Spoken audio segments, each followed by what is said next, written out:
Good morning dear students, అందరూ బాగున్నారా?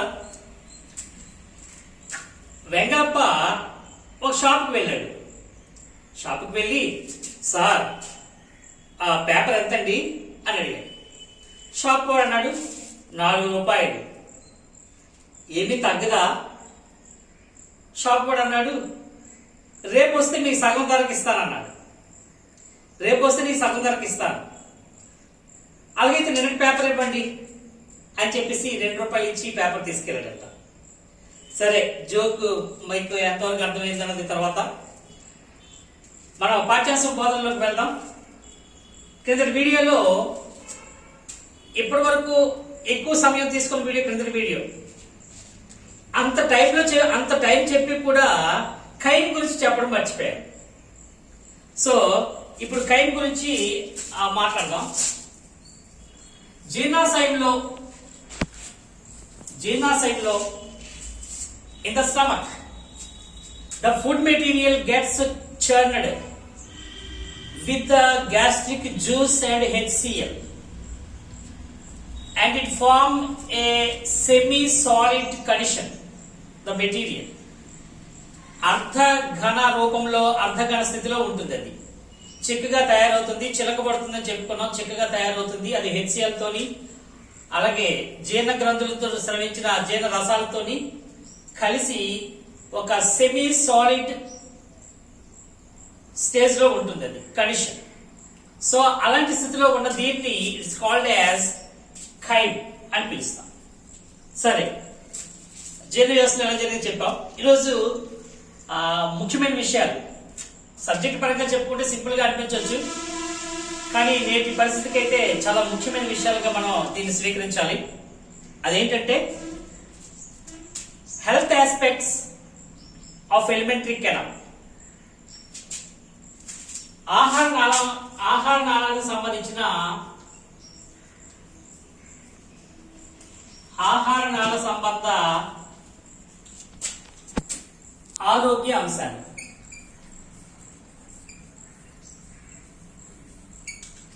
ఈరోజు నేర్చుకోబోతున్నాం. So health aspects of alimentary canal, ఆహారాల సంబంధ ఆరోగ్య అంశాలు. మనం తీసుకునే ఆహారాన్ని బట్టే ఆహార నాళం యొక్క ఆరోగ్యం అనేది ఆధారపడి ఉంటుంది. The well or will of the alimentary canal depends on how we treat badly the alimentary canal. How we treat it badly. దాన్ని ఏ విధంగా మనం చెడుగా చేస్తూ ఉంటే అది దాని పరిధిని బట్టి అది బాగు ఉండడం కానీ బాగు లేకపోవడం కానీ జరుగుతుంది. అంటే అనారోగ్యం పాలవడానికి గల కారణం అతిగా మితిమీరి తినడం వల్ల అది ఆహార నాళ తాలూకు ఆరోగ్యాన్ని పాడు చేస్తుంది. సో అతిగా తినడం వల్ల ఏమవుతుందంటే it leads to sick or indigestion. So ఆ విధంగా మనం ఆహారం తీసుకునే విధానాలు, తీసుకునే ఆహారాన్ని బట్టి మన తాలూకా ఆహార నాళ తాలూకా ఆరోగ్యం అనేది ఆధారపడి ఉంటుందనే విషయాన్ని మనం జ్ఞాపకం ఉంచుకోవాలి.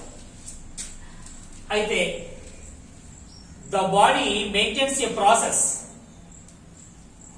which are harmful or unwanted material in the stomach. It ridding out of this material through the mouth. It is called as వాంతి అనేది మనకు అందరికీ తెలిసిన అంశమే. ఈ వాంతి అనేది ఎందుకు జరుగుతుందంటే it's body mechanism to avoid disturbances or danger condition. So ప్రమాదం జరుగుతుంది అనుకున్నప్పుడు అది ఏదైతే మన శరీరానికి పడని ఆహార పదార్థాలు తీసుకుంటామో, లేదా ఏదైతే హానికర పదార్థాలు, విషకరమైన పదార్థాలు ఉంటాయో వాటిని మన శరీరం తనకు తానుగానే బయటికి పంపించే ఒక ప్రక్రియ, శారీరక ప్రక్రియ vomiting. So it's to maintain the goodness of the alimentary canal. It's one of the process vomiting. So వాంతి అనేది ఇది జరగాలి అంటే మనం ఇంతకుముందు చెప్పుకున్నాం ఆహార వాహికలో చూసుకున్నప్పుడు ఆహారం మొత్తం బోలస్ వెళ్తున్నప్పుడు ఈ విధమైన అలల వంటి కదలికల వలన ఆహారం జీర్ణాశయం చేస్తుందని మనం చెప్పుకోవడం జరిగింది. సో అలాగా చేరేటప్పుడు ఇక్కడ ఒక స్పెక్ట్రమ్ ఉంటుంది కూడా మనం చెప్పుకున్నాం.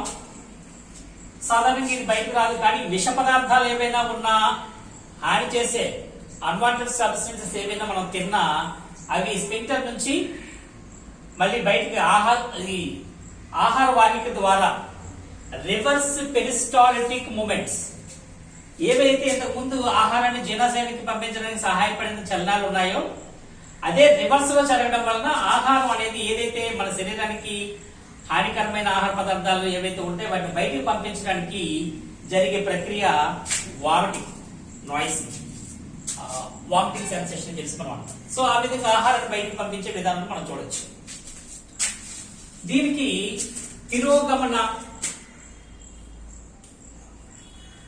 తిరోగమన peristaltic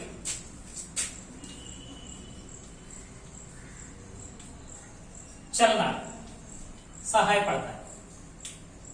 by the help of the reverse peristaltic movements of the stomach and oesophagus. So ఆ విధంగా మనకి వాంతి ద్వారా అనవసరమైన ఆహార పదార్థాలు, చెడు చేసే ఆహార పదార్థాలు లేకపోతే విషతుల్యమైన ఆహార పదార్థాలు బయటికి పంపించబడతాయి. సో ఇంకా వాంతి జరగడానికి కారకాలు the factors, the reasons for the vomiting sensation, vomitings. వాంతి జరగడానికి కారకాలు ఏంటి ఉంటాయి చూద్దాం. ఇక్కడ మనం 4 రకాల కారకాలు మనం చూడొచ్చు. ఒకటి ఓవర్ ఈటింగ్, అతిగా తినడం. సాధారణంగా మనకి ఏదైనా సరే ఆహార పదార్థాలు నచ్చినా, ఫ్రీగా వచ్చినా, అంటే ఫంక్షన్స్ లో గట్రా మనం వెళ్ళాం అనుకోండి, చక్కగా అన్ని రుచి చూడాలనుకునే వాళ్ళు చాలా మంది ఉంటారు. అక్కడ మనకి రుచికరమైన ఆహార పదార్థాలు ఎక్కువగా తినడం అనేది సాధారణంగా జరుగుతుంది. అలాగే ఇంట్లో రుచికరమైన వంటలు వండేటప్పుడు కూడా మనం అతిగా తినడం అనేది జరుగుతుంది. Over eating is a cause of vomiting. The second one, it contains food. When we take highly proportionate fats, when we take the food with highly proportionate fat, కొవ్వు శాతం అధికంగా ఉండే ఆహారం, తినడం వలన కూడా మనకి వాంతులు అయ్యే అవకాశం ఉంది. సో ఇది ఒక రీజన్.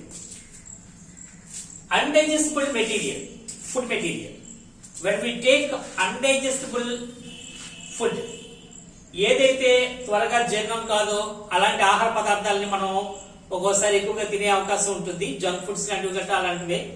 సో అలాంటివి తిన్నప్పుడు కూడా జీర్ణం కాని ఆహార పదార్థాలు, అన్డైజెస్టిబుల్ ఫుడ్ మెటీరియల్. అలాగే విషతుల్యమైనవి, పాయిజనస్, విషతుల్య ఆహారం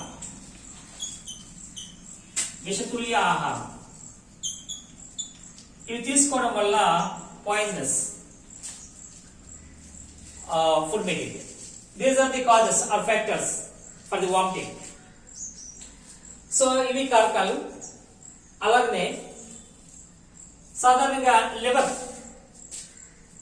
సో అతిగా ఎక్కువ రోజులు ఫ్యాట్స్ ఎక్కువ కలిగిన, కొవ్వు పదార్థాలు కలిగిన ఆహారం కానీ తీసుకుంటే అది పైత్యం చేసి పసరుగా వాంతులు అవ్వడం అనేది జరుగుతూ ఉంటుంది. చాలా ఇబ్బందులు పడుతూ ఉంటారు. సో అలా జరగడానికి గల కారణం, మనం లివర్ గురించి నేర్చుకున్నప్పుడు అక్కడ బైల్ జ్యూస్, పైత్యరసం విడుదలవుతుందని, అది ఫ్యాట్స్ ని స్మాల్ గ్లోబ్యూల్స్ గా చిన్న చిన్న కణాలుగా మారుస్తుందని, దాన్ని ఎమర్సికరణం అంటారని మనం నేర్చుకున్నాం. సో ఫ్యాట్స్ జీర్ణం అవడానికి బైల్ జ్యూస్, లివర్ నుంచి ఉత్పత్తి అయిన బైల్ జ్యూస్ సహాయపడుతుంది. But here it is very trouble, liver facing very trouble to cope with the highly fatty food. అతిగా కొవ్వు పదార్థాలు తీసుకోవడం వలన లివర్ అనేది చాలా ఇబ్బంది పడుతుంది, తట్టుకోలేదు. అలా తట్టుకోలేకపోవడం వల్ల it leads to noising or vomiting. So అలాగా ఆహారం అనేది పైత్యం చేసి అది ఇబ్బందులు పాలు చేస్తుంది, లివర్ కి చాలా ట్రబుల్ చేస్తుంది. సో కొవ్వు పదార్థాలని ఎక్కువ రోజులు ఎక్కువ శాతంలో తీసుకోవడం అనేది సరైన పద్ధతి కాదని మనం గ్రహించాలి. అలాగే ఇండైజెషన్, అజీర్తి.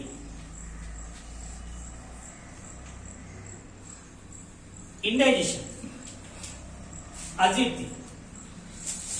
To avoid indigestion problems by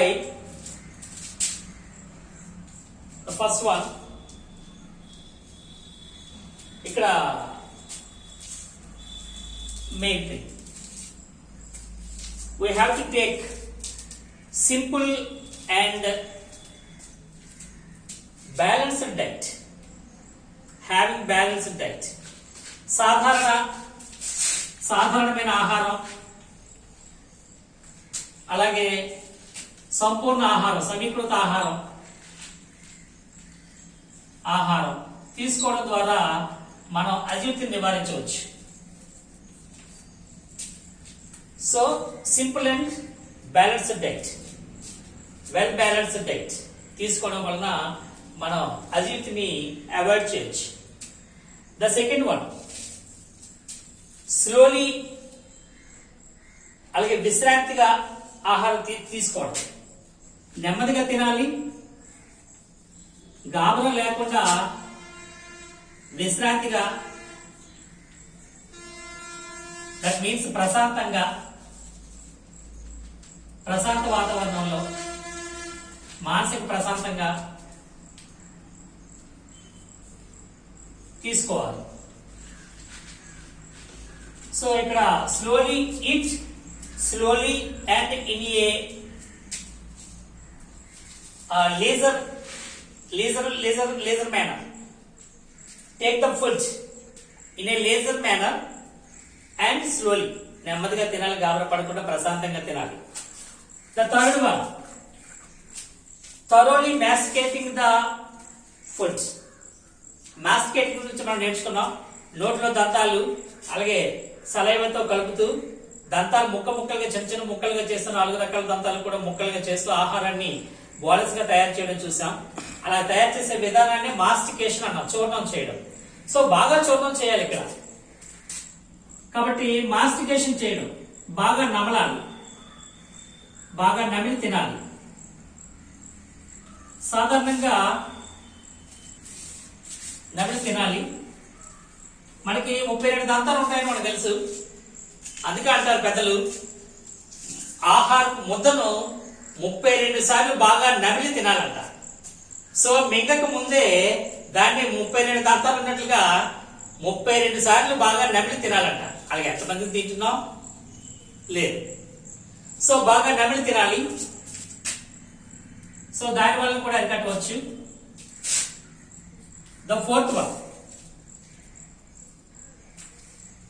సాధారణంగా కొంతమంది ఆహారం తిన్న వెంటనే ఎక్సర్సైజ్ చేయడం, యోగా చేయడం, లేకపోతే ఏదో ఒకటి బరువైన పనులు చేయడం అనేది జరుగుతూ ఉంటుంది. So avoid severe exercises, over exercises, violent exercises soon after taking meals. So తిన్న వెంటనే వ్యాయామాలు చేయకూడదు, వ్యాయామ పనులు తిన్న వెంటనే వ్యాయామం చేయరాదు. సో ఆ విధంగా మనం అవాయిడ్ చేయొచ్చు. The fifth one, drink plenty of water. Having regular bowel movements, ప్రేగుల తాలూకా కదలికలు చక్కగా ఉండడానికి, అలాగే ఆహారం చక్కగా జీర్ణం అవ్వడానికి మనం తగినంత నీరు తాగవలసిన అవసరం ఉంది. ఎప్పుడైతే శరీరం సాధారణంగా అంటుంటే, నేను చిన్నప్పుడు విన్నప్పుడు ఏంటంటే, అప్పుడు నేను 1వ తరగతి 2వ తరగతి 3వ తరగతి చదువుతున్న సమయంలో ఆహారంతో పాటు నీరు బాగా త్రాగాలని అప్పుడు నాకు విన్నట్లుగా జ్ఞాపకం. ఈ రోజు మనం చూస్తున్నాం, చాలా మంది తిన్నప్పుడు తాగండి, తినేసిన తర్వాత ఒక అరగంట సేపు అరగంట తర్వాత తాగండి అని మన వాళ్ళు చెప్పడం. మనం తిన్నప్పుడు ఆహారం త్రాగితే లోపల హీట్ అనేది ఉంటుంది జీర్ణాశయంలో. ఆ ప్రక్రియ జరగాలంటే మనం నీళ్ళు తాగేస్తే ఆ వేడి చల్లారిపోతుంది, ఆ ప్రక్రియ సరిగ్గా జరగదు అని చెప్పడం నేను వింటున్నాను. కానీ మనం ఏదైనా ఆహారాన్ని రుబ్బాలి అంటే మనకి దానికి వాటర్ వేస్తూ ఉంటాం. మిక్సీ చేస్తున్నప్పుడు కానీ కొద్దిగా వాటర్ వేస్తూ ఉంటాం, లేకపోతే అది రుబ్బడానికి చాలా ట్రబుల్ అవుతుంది, మిషన్ అయినా మన జీర్ణాశయం అయినా. సో ఇక్కడ చిలకడానికి ఆహారానికి వాటర్ కావాల్సిన అవసరం ఉందని దీన్ని బట్టి మనకు అర్థమవుతుంది. ఏదైనా సరే మన శరీరం కోరితే మనం నీటిని త్రాగాలి, శరీరం వద్దనుకున్నప్పుడు నీటిని త్రాగడం ఆపాలనే విషయాన్ని మాత్రం ప్రతి ఒక్కరు జ్ఞాపకం ఉంచుకోవాలి. అది ఆహారం తింటున్నప్పుడైనా తినకపోయినప్పుడైనా ఏ సమయమైనా మనం. అంతేగాని నీరు ఎక్కువ తాగేస్తే బాగుంటుందని తాగడం కానీ అతిగా తాగడం గట్ట ఇట్స్ డేంజరస్. సో నీరు ఎక్కువగా తీసుకోవాలి, ప్లెంటీ ఆఫ్ వాటర్ ఎక్కువగా తీసుకోవాలి. దీనివలన జీర్ణం అనేది చక్కగా జరుగుతుంది, ఇండైజెషన్ ప్రాబ్లం ఉండదు. ద నెక్స్ట్ వన్, సాఫీగా క్రమబద్ధంగా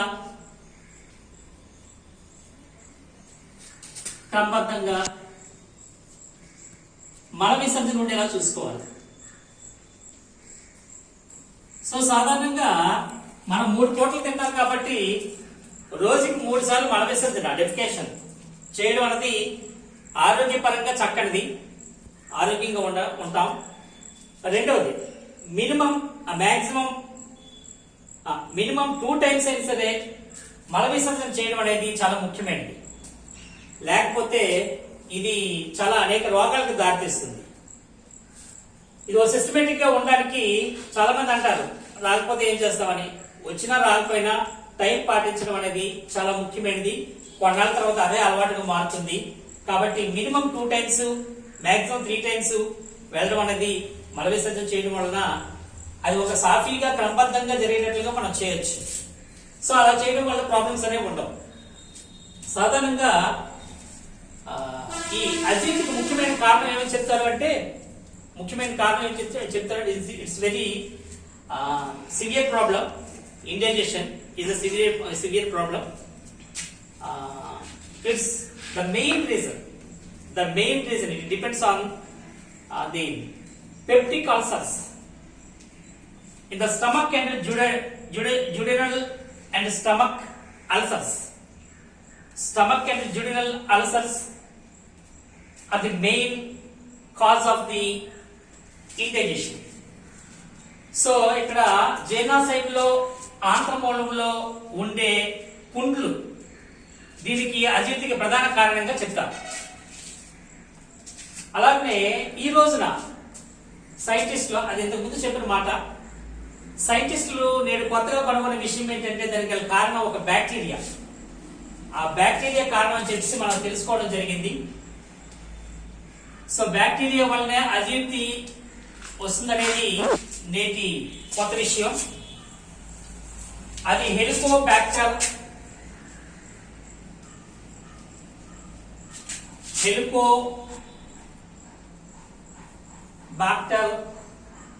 పైలోరి అనే ఒక బ్యాక్టీరియా వలన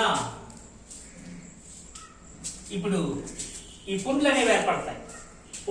అల్సర్స్ అనే పెప్టిక్ అల్సర్స్ అనేవి ఏర్పడతాయని తెలుసుకోవడం జరిగింది.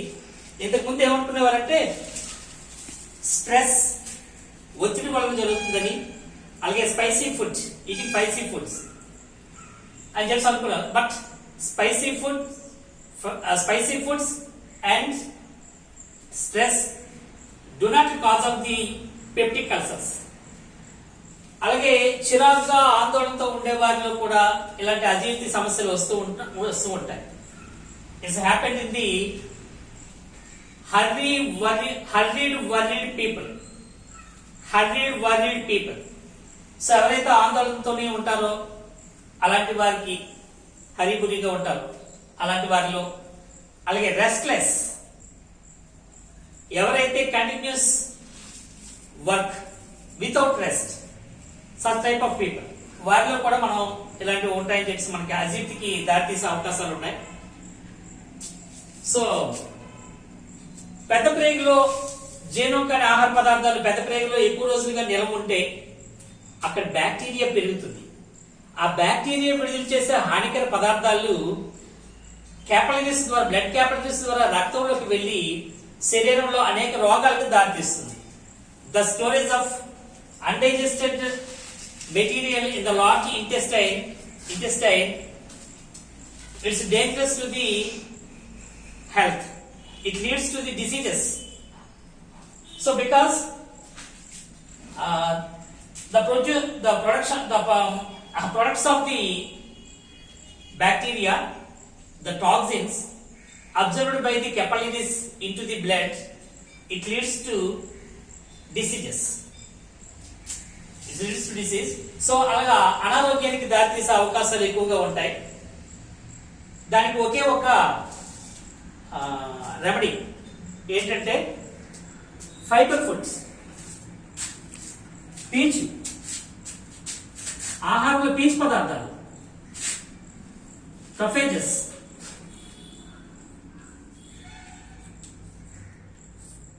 పీచు పదార్థాలు చాలా ముఖ్యం. That means fibre rich foods. Taking fibre rich foods to avoid the indigestion problem. So ఇవి మనం ముఖ్యంగా తెలుసుకోవాల్సిన విషయాలు.